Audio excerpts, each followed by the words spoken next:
Was Yu Menglong's ear cut off? It sounds like something out of a horror movie, yet what netizens have uncovered is genuinely chilling.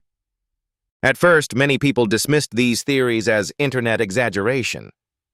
But as more screenshots, old footage, and personal accounts surfaced, the story took on a much darker tone. When another screenshot appeared, showing his desperate words about being restrained, forced to sign contracts, and having all his assets taken, the rumors suddenly felt much more terrifying. This was no longer just about a tragic death. It was about long-term control, financial exploitation, and psychological torment. At the same time, Xin Qi made a strange move. The sudden death of Coco Lees from years ago was dragged back into the spotlight, and Shaolin abbot Shi Yongxin was officially arrested. Are these events connected? Is the truth far deeper and more complex than we imagine? Join us as we unpack everything in today's program. Yu Menglong's fake ear? Did Yu Menglong use a fake ear? In previous episodes, I mentioned netizens' observations suggesting that on Yu Menglong's right cheek there appeared to be a reversed Xin character. That image came from the reality show Chase Me Brothers. Recently, people who went back to review the same footage also noticed something strange about his right ear. At that moment in the show, the host Xin Qi asked, "Menglong, why are you crying?" The camera immediately cut to a close-up of Yu Menglong's face. It was in that close-up that netizens noticed his right ear looked unusual. Normally, in other photos and videos, Yu Menglong's ears are a healthy pink color with a smooth, natural curve. But in that particular close-up, at the point where his right ear meets his cheek, there was a distinct dark line. Netizens speculated that this line might indicate a fake ear attached over the real one. They suspected that one of his ears might have been cut off earlier and then replaced with a silicone prosthetic. Some viewers even edited comparison images, placing older photos of his ears side by side with the show footage to highlight the difference. I cannot confirm this 100% and there is no official medical proof. But you can look at the footage yourself and decide what you think.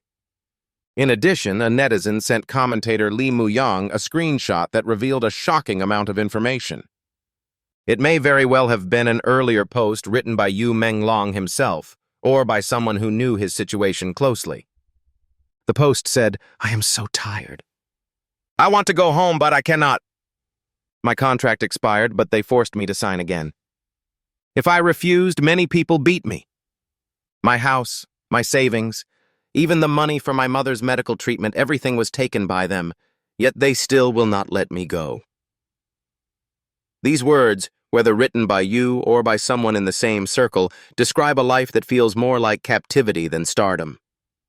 In 2020, when Yu Menglong appeared on Chase Me Brothers, he mentioned in an interview that his management team had secretly signed contracts behind his back. He also said he was terrified of being controlled. This shows that even before 2020, those so-called demons had already tightened their grip around him. The post also claimed that the power of those demons was enormous. According to that description, more than half of the entertainment industry was under their influence. Among them were two individuals who called themselves princes. They allegedly used his studio to channel social insurance funds, each time in amounts reaching into the billions. From there, they reportedly moved tens of billions to Australia. Every time money was transferred, he felt physically sick, because he knew that money was filthy and it was not truly his. He was being used as a tool, a front, a legal shell, while other people pulled the strings in the background. In a previous episode, I mentioned that the Social Insurance Fund is a shareholder of Mango Super Media. According to these claims, they were using Yu Menglong's studio as a vehicle to launder money. Funds that should have belonged to ordinary Chinese citizens were allegedly siphoned off again and again, billions each time, then moved abroad with a total reaching the tens of billions. According to the Post, Australian police once came to China to investigate. They questioned people one by one, including Yu Menglong himself. Investigators had already discovered large-scale money laundering through artists' studios. But clearly they did not reach the deepest layers of the operation, or someone blocked them. Under Tianyu Media, Many artists were also forced to sign contracts and had studios registered under their own names. So the big question is, how much money has actually been laundered through these arrangements? Who was receiving the money in Australia? Could it have anything to do with the mysterious Princess Yang Lanlan that some netizens have mentioned? There is no official confirmation, but the speculation continues to spread. Xin Qi makes a strange move. Tianyu Media truly is an unusual company. The person who controls it, and also its major shareholder, is Xin Qi, one of the 17 suspects, and an extremely mysterious figure. Information about Xin Qi has become increasingly difficult to find.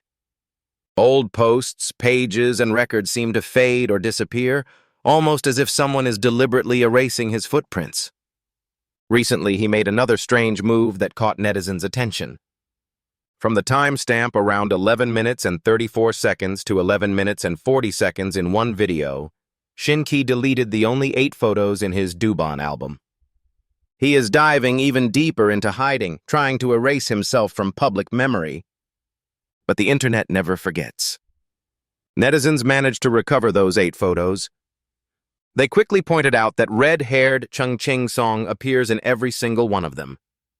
In other words, red-haired Chengqing Song and Xin Qi seem to have a very close relationship. In some of the photos, people also identified other figures such as Hu Haiyang and Kan Xin. Some netizens on Tiba even found pre-plastic surgery photos of Xin Qi and posted them online. The more he tried to hide, the more people dug into his past. Some netizens believe that because Xin Qi hides himself so carefully, he must be one of the most important suspects with extremely powerful backing. Others say Xin Qi might be a so-called second-generation official, because the woman standing next to him in one photo is said to come from a political family.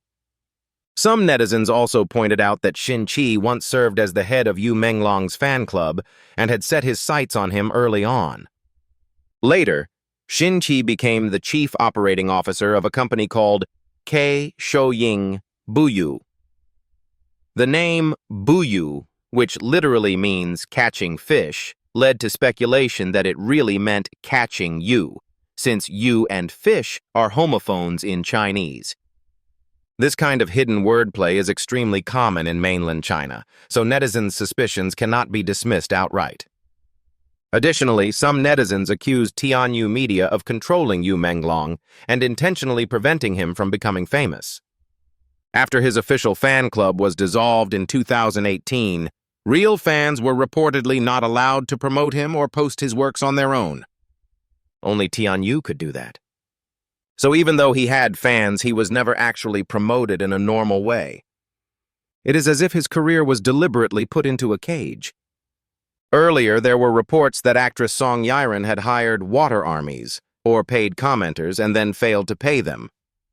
Recently, Xin Qi has also been suspected of buying water armies.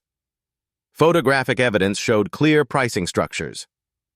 Manual interactions, posting, commenting, and insulting on behalf of a client were all listed with detailed price points. Comments cost between 2 and 8 yuan, with wholesale prices from 2 to 5 yuan and small orders at 8 yuan. If netizens counterattacked or reported, the price went up. Posts cost 10 to 15 yuan, with some as low as 5 yuan, depending on the platform. Replying to existing comments added another 20 yuan. Outside platforms were more expensive, with 20 to 50 yuan per post. If the post came from a fan account, it could cost between 100 and 500 yuan per post. All done manually by real people. Screenshots of actual transactions exist, using the coded nickname Big Boss for the buyer. From all of this, it is clear that Tianyu's operations are highly unusual. And many artists working under state media, linked networks like Mango Media and Hunan TV have not had particularly good endings. Some faded quietly, others became wrapped in scandal, and a few met tragic fates. The mysterious death of Coco Lees, also known as Li Wen.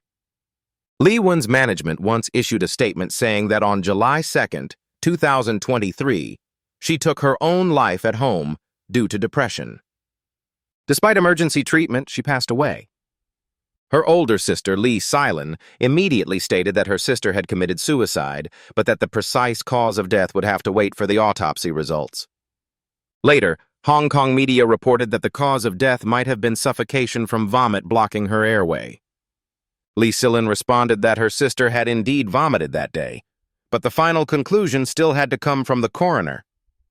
To this day, Lee Silin has not publicly released the official cause of death. Yet vomiting is also a symptom consistent with certain types of poisoning. That possibility, combined with her history of conflict with a powerful show, has fueled years of speculation.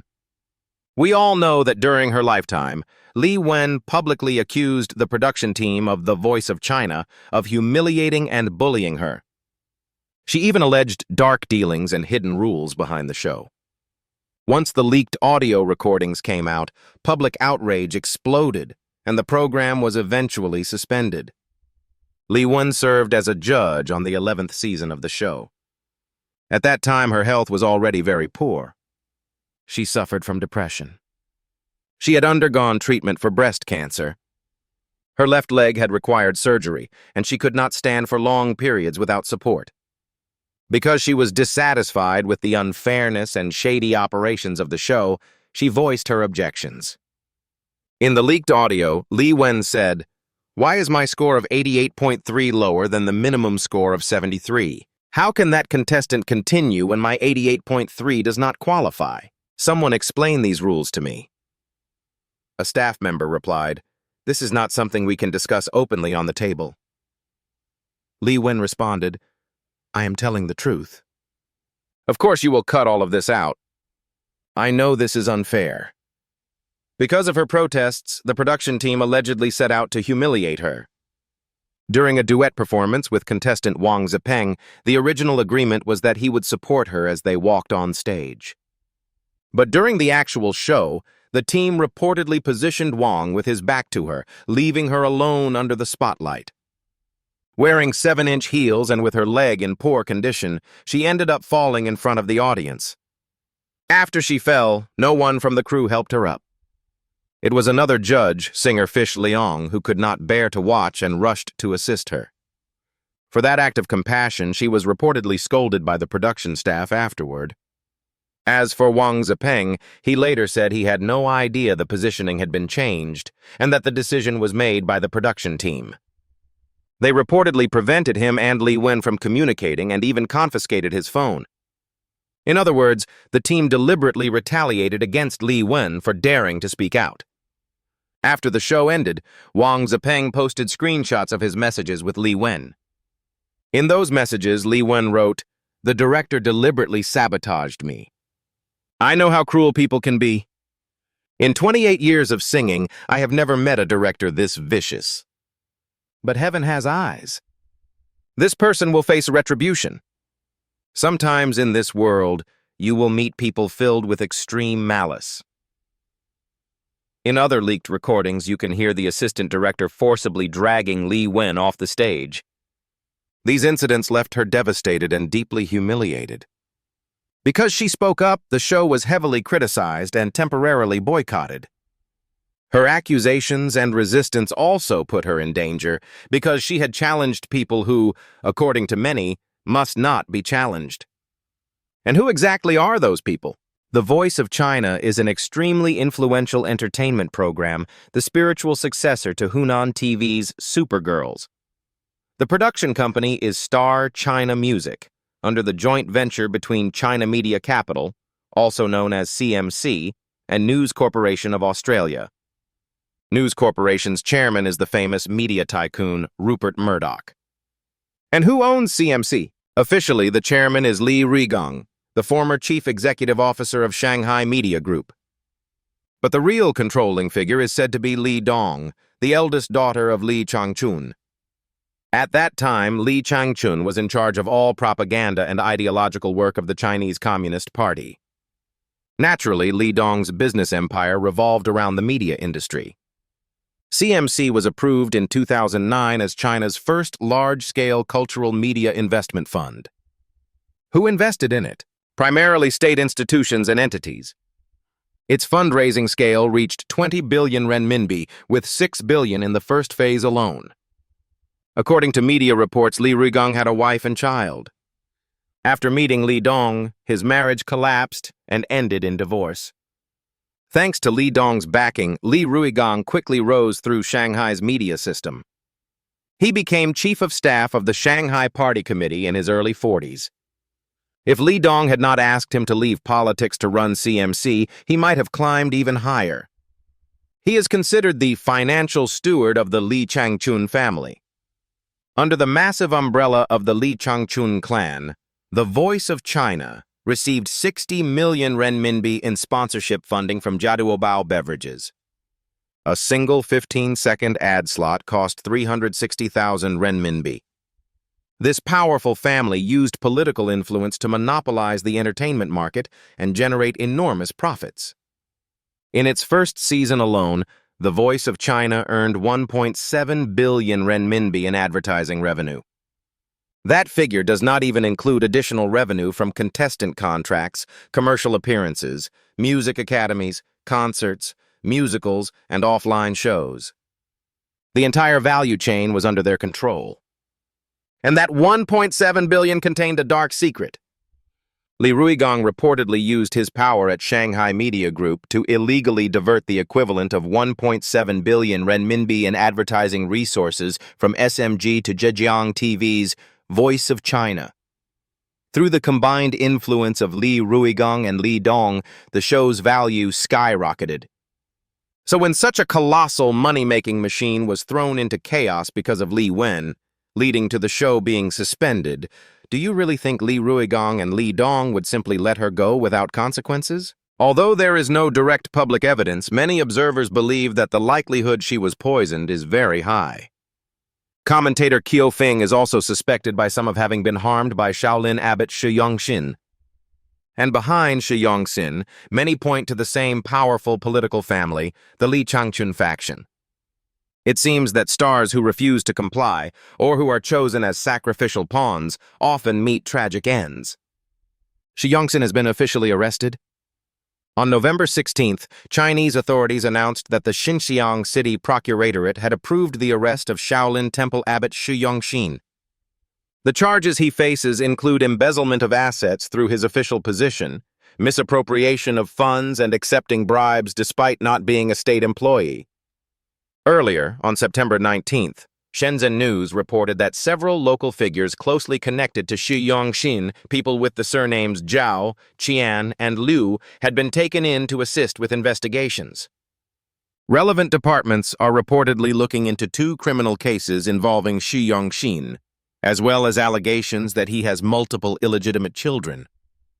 According to reports, an immediate relative of Shi Yongxin, a woman surnamed Zhao, had previously secured a position as chief of staff at a municipal agency through arrangements made by a Dongfeng city official surnamed Niu. Both Zhao and Niu are currently under investigation. Shi Yongxin rose to prominence by aggressively commercializing the Shaolin Temple. This earned him the nickname the Shaolin CEO. As early as 2015, 6 former disciples, including Shi Yanlu, used their real names to accuse him of misappropriating temple property, damaging the temple's reputation, keeping multiple mistresses, and fathering several children. At that time, however, official statements denied all allegations against him. Despite being accused more than a decade ago, Shi Yongxin remained untouched for years. His sudden downfall now has led many to speculate that the backing behind him has collapsed. China expert Heng He told the Epoch Times that Shi Yongxin's earliest political patron was Li Changchun, a former member of the Politburo Standing Committee from Jiang Zemin's faction. Shi Yongxin managed to flourish under 3 generations of Chinese Communist Party leadership, Jiang Zemin, Hu Jintao, and Xi Jinping.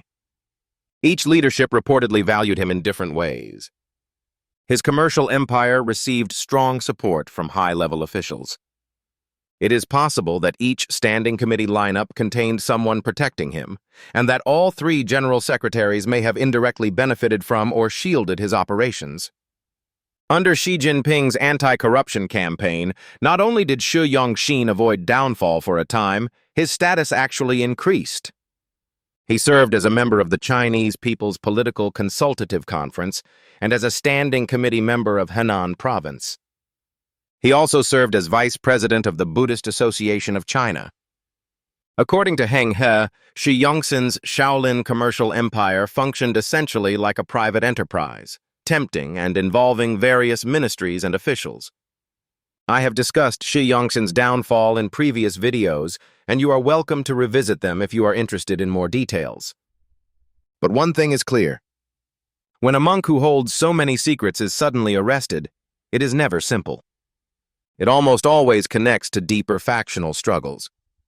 As you can see, under the rule of the Chinese Communist Party, every sector, entertainment, television, and even religious temples has been commercialized. And behind all of this lies a vast network of interests linked to numerous dark and hidden industries. Nothing stands alone. Everything is interconnected. What do you think of all this? Leave your thoughts in the comments below. Thank you for watching, and see you next time.